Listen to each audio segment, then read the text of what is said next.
Núcleo de Memória Histórica do Supremo Tribunal Federal conversa hoje com o professor Alberto Silva Franco, um dos grandes mestres do direito criminal no Brasil, com uma longa história do exercício da magistratura e que vai contar um pouco dessa história para nós nesta, não uma entrevista, mas nesta conversa informal. Professor, é uma honra vir ao IBCCRIM, do qual nós vamos falar em breve, fazer esta entrevista com o senhor para o Núcleo de Memória Histórica do STF. Professor, como o senhor entrou na carreira do direito?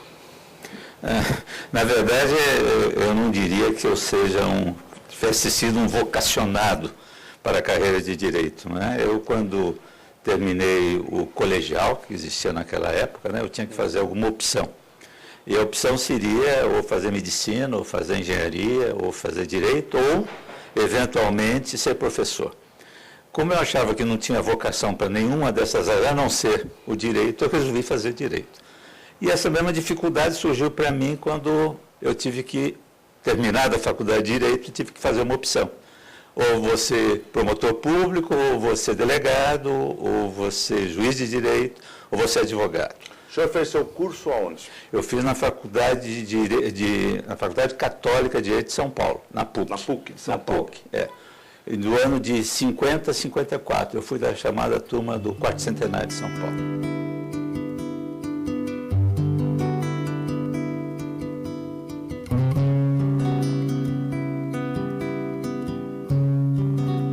Quando eu ingressei, estava saindo da primeira turma, né?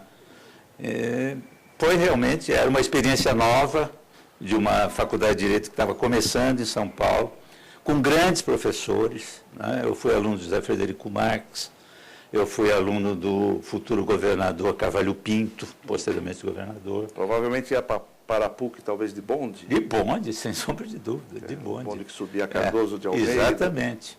Ou naquele tipo de camarão, né, que era o bonde fechado. O bonde fechado, exato. Mas eu queria perguntar, o jovem formando em Direito, sai da PUC, bacharel, e antes os desafios da vida, tem que se sustentar. Exatamente. A primeira coisa, meus pais já tinham regressado a Santos. Eles voltaram. Então, eu voltei também para Santos, né, e fui trabalhar. Acho que eu não tinha idade para ingressar na magistratura. Eu me formei com 23 anos e naquela época era obrigatória a idade de 25 anos. O senhor chegou a prestar concurso para outras carreiras ou já foi direto para o magistério? E que dia bateu essa luz? Vou ser juiz. Porque eu não via outras saídas. Na verdade é essa. Eu não vou dizer que eu sou vocacionado. Ia acontecer o concurso. Muito embora eu lhe diga, com toda sinceridade, que o exercício da profissão me fez verificar que eu era vocacionado para isso. Mas não que previamente eu já tivesse a ideia de que ser juiz era o que eu pretendia fazer. Foi tudo assim, de certa forma, fruto das circunstâncias. Das circunstâncias, sem sombra de dúvida. Coisas da sua vida foram acontecendo, foram um pouco o sabor das circunstâncias. Exatamente. E aí ingressei na magistratura, no primeiro concurso que eu fiz. Naquela ocasião havia um número relativamente pequeno de vagas abertas e havia um número relativamente pequeno de candidatos. Eu me lembro que na minha turma o número de candidatos era 281 para 14 vagas. E hoje, o senhor sabe, tem 6 a 7 mil candidatos para 100 vagas. E aí passei a exercer a judicatura, primeiro como juiz substituto. E foi mandado para onde? Né? Naquela época, a magistratura em São Paulo era dividida em 5 degraus. Eram 4 entrâncias e uma entrância especial. Não é? E o substituto não ia de imediato para a primeira entrância, né? Eu fiquei 4 anos como substituto, 4 anos. E aí viajei pelo estado de São Paulo inteiro. Foi interessante. Até que se fixou? Até que eu ingressei, depois de 4 anos, na comarca de Brotas.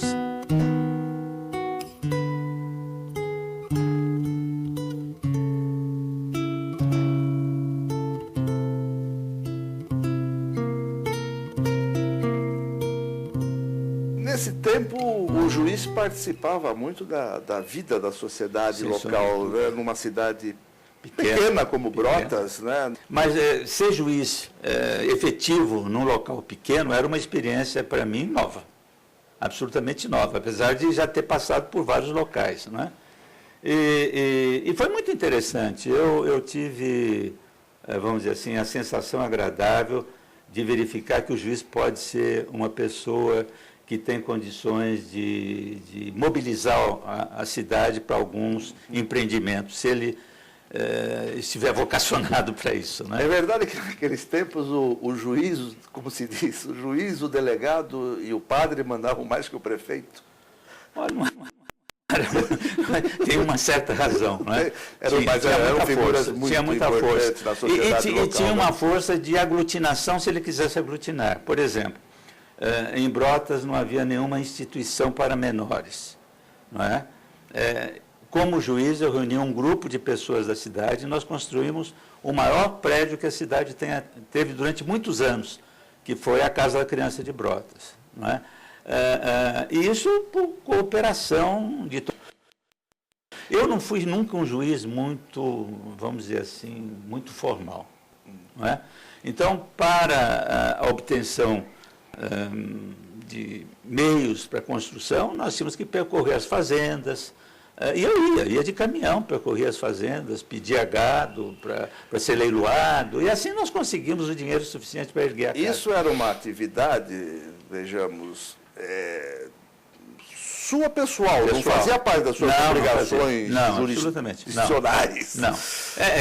A história quase sempre é essa. O juiz, quando chegava numa cidade pequena do interior, ele ia da casa para o fórum, e sem cumprimentar ninguém, ou procurando evitar de encontrar alguém. Eu já achava diferente. Eu ia da minha casa até o fórum, ia conversando e batendo papo com a pessoa que eu pudesse encontrar. Se tiver de entrar num bar, eu entrava num bar, não tinha a menor dificuldade disso. Né? E, de certa forma, havia uma interação muito grande entre o juiz e a própria comunidade. O senhor acha que a participação na vida da sociedade pode contribuir para o próprio discernimento do juiz, para saber julgar? Para o próprio crescimento do juiz enquanto juiz. Um juiz que não conhece a realidade social, ele não tem condições de exercer bem a judicatura. Então, na minha cabeça, sempre me pareceu que ter essa identificação com a população, estabelecendo, obviamente, limites, não é? Quer dizer, não se chegava a nenhum absurdo, mas ter a oportunidade de conversar, de bater papo, de abrir portas, eu acho isso um dado que o juiz deve fazer sempre.